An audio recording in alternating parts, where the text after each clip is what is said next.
Kabut tebal menyelimuti kompleks pabrik gula tua di pinggiran kota X. Pada pagi yang dingin itu, Sari menggenggam erat tas kecilnya sambil menatap bangunan besar yang menjulang di hadapannya. Cerobong asap tinggi menyembul ke langit kelabu, seolah-olah menembus dimensi lain yang tak terlihat mata. "Kau yakin ini tempatnya?" tanya David, rekan kerjanya yang ikut dalam misi investigasi kali ini.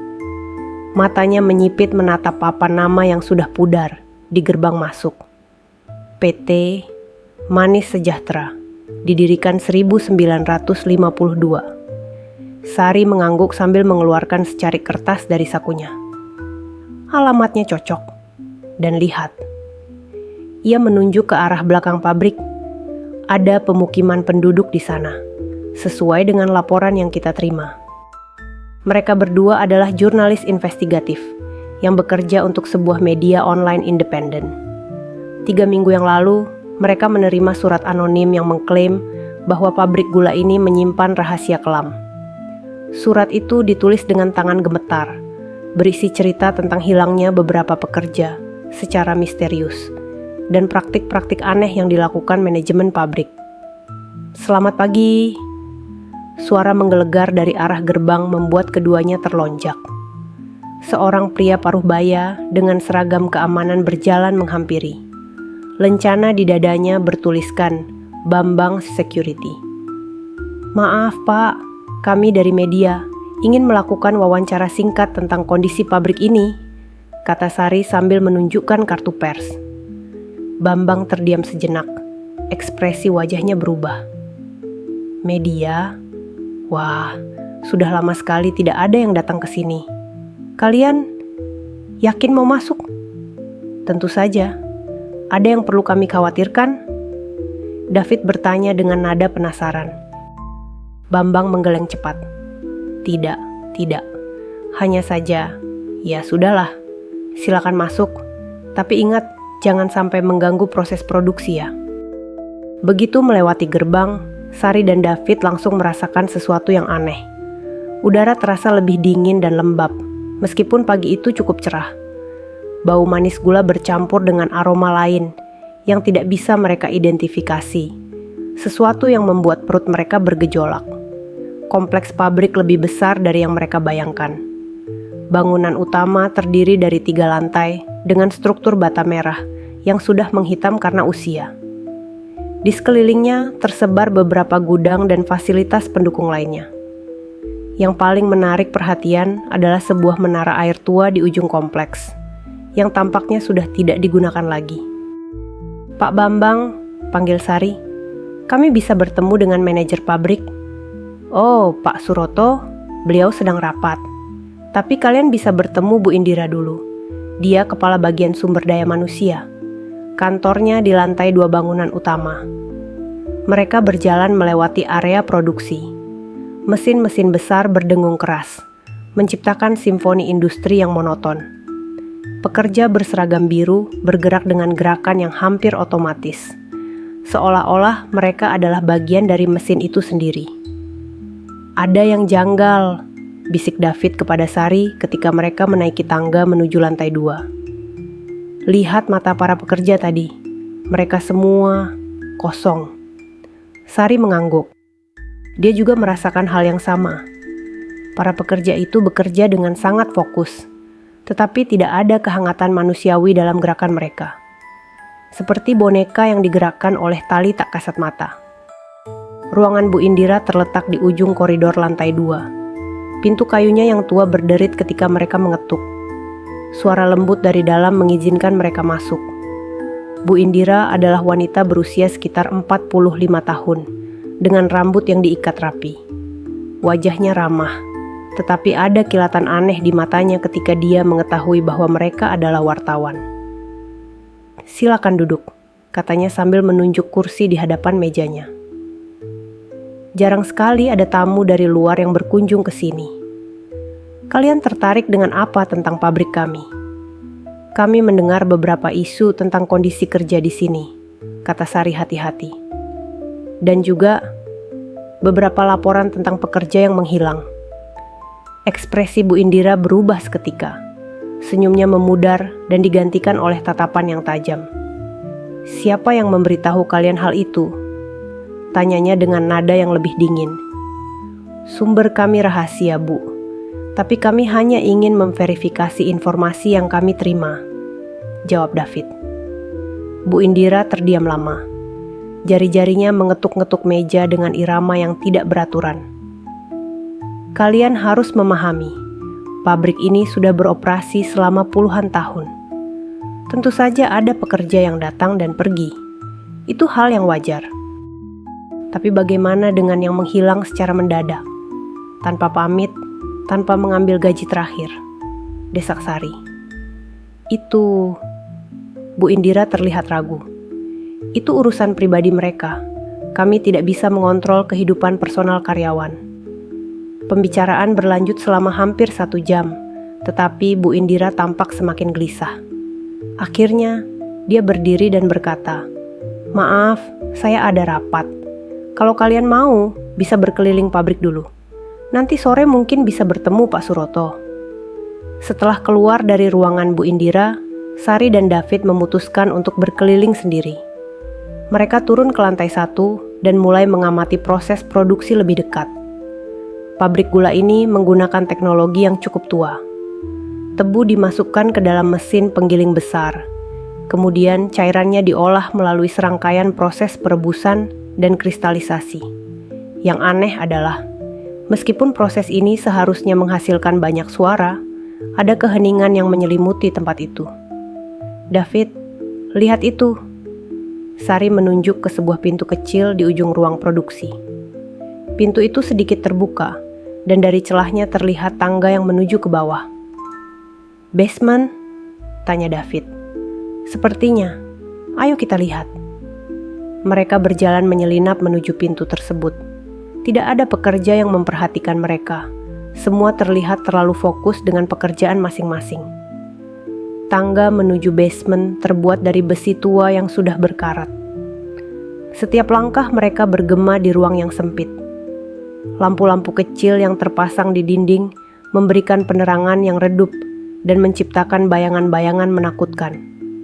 Di basement, mereka menemukan ruangan yang penuh dengan tangki-tangki besar.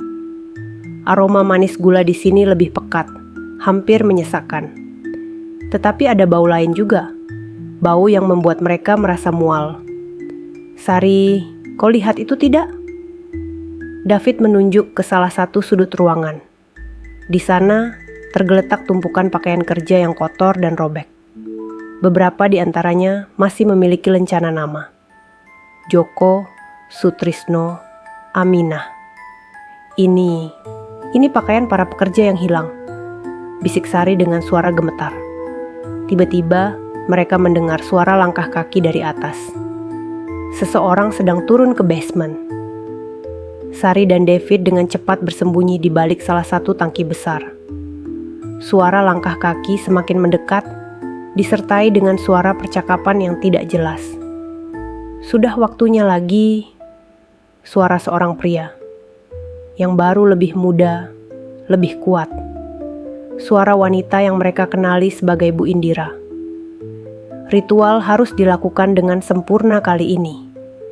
Sari dan David saling berpandangan dengan mata yang membelalak. Ritual? Apa maksud pembicaraan itu? Mereka mengintip dari balik tangki dan melihat Bu Indira bersama seorang pria tinggi besar yang mengenakan jas.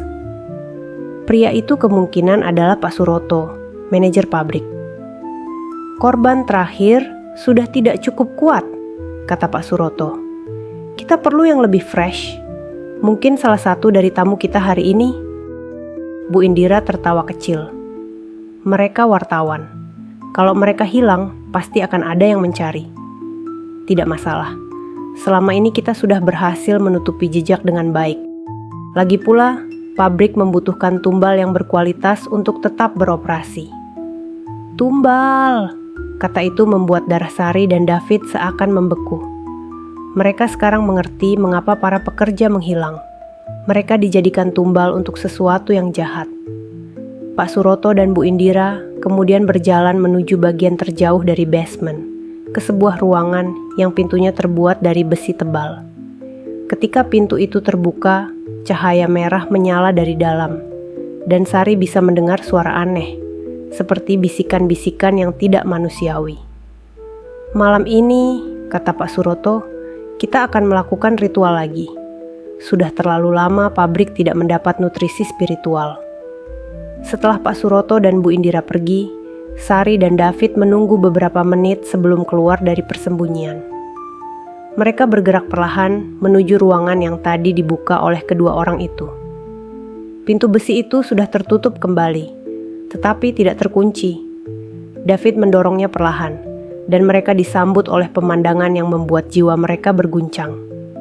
Ruangan itu seperti altar kuno. Di tengahnya terdapat sebuah meja batu yang penuh dengan noda-noda gelap yang sudah mengering. Di sekeliling ruangan terpasang simbol-simbol aneh yang terukir di dinding batu. Lilin-lilin hitam menyala di sudut-sudut ruangan, menciptakan atmosfer yang sangat mencekam. Yang paling mengerikan adalah tulang belulang yang tersebar di sekitar altar. Beberapa di antaranya masih memiliki sisa-sisa kain yang menempel, pakaian kerja yang sama dengan yang mereka temukan tadi. "Ya Tuhan," bisik Sari dengan suara yang hampir tak terdengar. "Mereka benar-benar membunuh para pekerja." Di dinding belakang altar, tergantung sebuah lukisan besar yang menggambarkan sosok menakutkan dengan mata merah menyala.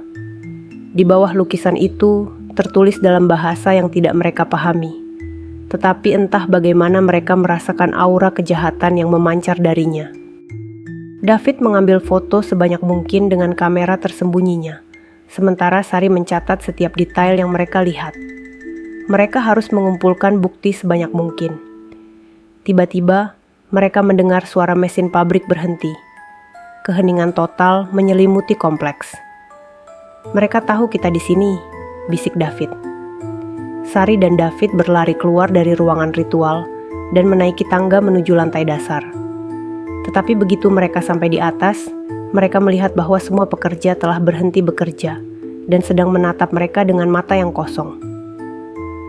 "Selamat siang," kata Pak Suroto yang tiba-tiba muncul dari arah kantor. "Kalian tidak seharusnya berada di basement." Kami tersesat," kata Sari dengan gugup. "Tersesat?" Bu Indira juga muncul dari arah yang berlawanan. Sampai ke ruangan ritual, jig sudah terbongkar. Sari dan David sadar bahwa mereka dalam bahaya besar. "Kalian sudah tahu terlalu banyak," kata Pak Suroto dengan suara yang berubah menjadi menakutkan. "Tidak ada pilihan lain." Para pekerja mulai bergerak mengelilingi mereka.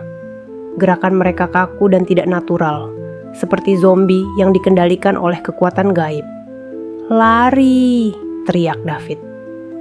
Mereka berlari menuju pintu keluar, tetapi para pekerja bergerak menghadang. Sari ingat ada pintu darurat di sisi gedung. Mereka membelok tajam dan berlari sekuat tenaga. Di belakang mereka terdengar suara teriakan yang tidak manusiawi. Bukan dari manusia, tetapi dari sesuatu yang jahat yang mengendalikan tempat ini. Mereka berhasil keluar dari gedung utama, tetapi pengejaran belum berakhir. Pak Suroto dan Bu Indira mengejar mereka, bersama dengan beberapa pekerja yang bergerak dengan cara yang sangat aneh. "Ke menara air!" teriak Sari, menunjuk menara tua di ujung kompleks. Mereka berlari melewati gudang-gudang dan mencapai menara air. Pintu masuknya berkarat dan sulit dibuka, tetapi dengan usaha keras, mereka berhasil masuk dan mengunci pintu dari dalam. Di dalam menara, mereka menemukan dokumen-dokumen lama yang berserakan. Beberapa di antaranya adalah catatan dari pendiri pabrik pada tahun 1952. "Lihat ini," kata David sambil memegang sebuah buku harian tua. Dalam buku itu tertulis, "Tanah ini dulunya adalah tempat persembahan suku lokal kepada roh jahat. Ketika kami membangun pabrik, kami tidak mengetahui hal itu. Produksi terus gagal hingga seorang dukun lokal memberitahu kami tentang ritual yang harus dilakukan. Kami terpaksa melakukannya untuk menyelamatkan investasi.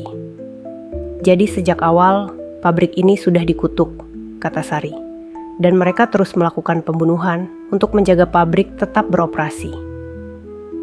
Catatan selanjutnya menjelaskan bagaimana setiap beberapa bulan mereka harus memberikan tumbal hidup kepada entitas jahat yang menguasai tanah itu. Jika tidak, mesin-mesin akan rusak, produksi akan gagal, dan hal-hal aneh akan mulai terjadi. Para pekerja yang hilang. David memahami sekarang. Mereka dibunuh dalam ritual itu. Suara gedebak keras dari luar menunjukkan bahwa pengejar mereka sudah menemukan lokasi mereka. Pintu menara mulai diguncang keras. "Kalian tidak bisa lari selamanya," teriak Pak Suroto. "Ritual malam ini harus dilakukan, dan kalian akan menjadi tumbal yang sempurna." Sari melihat ke atas menara. Ada tangga besi yang menuju ke puncak. "Naik," katanya kepada David. Mereka memanjat tangga setinggi hampir 30 meter. Di puncak menara, mereka bisa melihat seluruh kompleks pabrik. Yang membuat mereka tercengang adalah pemandangan di halaman belakang pabrik. Ratusan kuburan kecil tersebar di area yang luas. Tidak ada nisan, hanya gundukan tanah dengan tanda-tanda kayu sederhana. Ini adalah kuburan massal para korban selama puluhan tahun. "Berapa banyak orang yang sudah mereka bunuh?" bisik Sari dengan horor. Pintu menara akhirnya terbuka. Mereka bisa mendengar langkah kaki yang menaiki tangga. David mengeluarkan ponselnya. "Sinyal masih ada. Aku akan mengirim semua foto dan rekaman ke kantor redaksi." Dengan tangan gemetar, dia mengetik pesan cepat dan mengirim semua bukti yang mereka kumpulkan. Matahari mulai tenggelam ketika Pak Suroto dan Bu Indira akhirnya mencapai puncak menara. Bersama mereka, beberapa pekerja yang mata mereka sekarang berubah menjadi merah menyala. "Kalian sudah membuat masalah besar," kata Bu Indira. "Tetapi tidak apa-apa. Darah kalian akan membuat ritual malam ini lebih kuat." "Orang-orang sudah tahu," kata David dengan berani. "Kami sudah mengirim semua bukti. Polisi akan datang." Pak Suroto tertawa mengerikan. "Polisi? Kau pikir ini pertama kalinya ada yang mencoba mengungkap rahasia pabrik ini? Kami punya cara untuk mengatasi masalah seperti itu." Mereka memaksa Sari dan David turun dari menara dan menuju ke basement. Kali ini, ruangan ritual sudah dipersiapkan dengan lengkap. Lilin-lilin menyala lebih terang, dan simbol-simbol di dinding seolah-olah bergerak sendiri. "Ritual ini sudah dilakukan selama 70 tahun, kata Pak Suroto sambil mengenakan jubah hitam. "Dan akan terus dilakukan selama pabrik ini masih berdiri." Bu Indira juga mengenakan jubah serupa dan mulai merapalkan mantra dalam bahasa yang tidak dikenal. Suara bisikan aneh mulai terdengar dari segala arah, seolah-olah arwah para korban sebelumnya ikut hadir dalam ritual itu. Tepat ketika ritual akan dimulai, terdengar suara siren polisi dari luar. Kemudian suara teriakan dan langkah kaki berlarian. "Tidak mungkin," teriak Bu Indira. Ternyata David tidak hanya mengirim bukti ke kantor redaksi, tetapi juga langsung ke polisi dan media lain. Pesan darurat yang dia kirim berhasil memicu respons cepat dari pihak berwajib. Suara gedebak keras terdengar dari lantai atas. Polisi sudah memasuki gedung pabrik. "Ritual harus dilakukan sekarang," teriak Pak Suroto dengan panik. "Jika tidak, sang penguasa akan murka." Dia mengangkat pisau ritual yang sudah bernoda darah kering. Tetapi sebelum dia sempat melakukan apa-apa, pintu ruangan ritual jebol dan petugas khusus bersenjata masuk dengan senjata teracung. "Jangan bergerak, letakkan senjata." Dalam kebingungan itu, Sari dan David berhasil melepaskan diri dari ikatan mereka dan berlari ke belakang para petugas. Pak Suroto dan Bu Indira ditangkap bersama dengan beberapa pekerja yang terlibat dalam ritual. Tetapi ketika penyidikan dilakukan, hal-hal aneh mulai terjadi. Para pekerja yang ditangkap tiba-tiba kehilangan ingatan total. Mereka tidak ingat apa-apa tentang ritual atau pembunuhan. Medical check menunjukkan bahwa otak mereka mengalami kerusakan di bagian tertentu, seolah-olah mereka sudah lama dikontrol oleh kekuatan eksternal. Pak Suroto dan Bu Indira juga mengalami perubahan mental yang drastis. Mereka terus menggumamkan mantra aneh dan mengklaim bahwa sang penguasa akan datang untuk membalas dendam. Pabrik gula ditutup dan disegel sebagai tempat kejadian perkara. Tetapi dalam minggu-minggu berikutnya, hal-hal supernatural mulai terjadi di sekitar area tersebut. Penduduk di pemukiman dekat pabrik melaporkan suara-suara aneh di malam hari. Penampakan sosok-sosok berbaju kerja yang berjalan tanpa tujuan, dan bau manis yang menyengat yang tiba-tiba muncul tanpa sebab. 6 bulan setelah kejadian itu, Sari dan David menerbitkan laporan investigasi lengkap yang mengungkap seluruh rahasia kelam pabrik gula. Laporan mereka menjadi viral dan memicu penyelidikan lebih lanjut terhadap praktik-praktik gelap di industri sejenis. Namun, mereka berdua tidak pernah benar-benar pulih dari trauma yang mereka alami.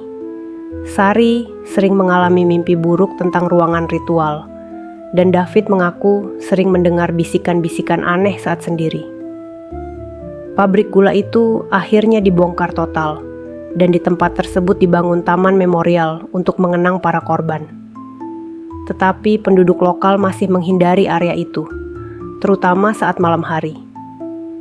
Bambang, petugas keamanan yang pertama kali menyambut mereka, menghilang tanpa jejak sehari setelah pabrik ditutup. Tidak ada yang tahu kemana dia pergi, tetapi beberapa saksi mengaku melihat sosoknya berkeliaran di sekitar reruntuhan pabrik dalam keadaan yang sangat menyedihkan. Yang paling menakutkan adalah kenyataan bahwa dalam database karyawan pabrik, nama Bambang tidak pernah tercatat. Seolah-olah dia tidak pernah bekerja di sana, atau bahkan tidak pernah ada. Hingga kini, Sari dan David masih bertanya-tanya. Apakah mereka benar-benar berhasil menghentikan ritual kelam itu? Atau mereka hanya mengungkap sebagian kecil dari jaringan kegelapan yang jauh lebih besar? Kadang-kadang, saat mereka melewati pabrik-pabrik tua lainnya, mereka merasakan sensasi yang sama, seperti saat pertama kali menginjakkan kaki di pabrik gula itu. Perasaan bahwa ada mata-mata tak kasat mata yang mengawasi, menunggu kesempatan untuk melanjutkan ritual yang telah berlangsung selama puluhan tahun. Dan di suatu malam yang gelap, ketika angin bertiup kencang dari arah bekas lokasi pabrik, penduduk sekitar masih bisa mencium aroma manis gula yang bercampur dengan bau lain. Bau yang mengingatkan mereka pada kematian dan keputusasaan. Mungkin beberapa kejahatan terlalu dalam untuk benar-benar dihapuskan. Mungkin mereka hanya berpindah tempat, mencari korban baru, dan melanjutkan siklus kegelapan yang tak pernah berakhir.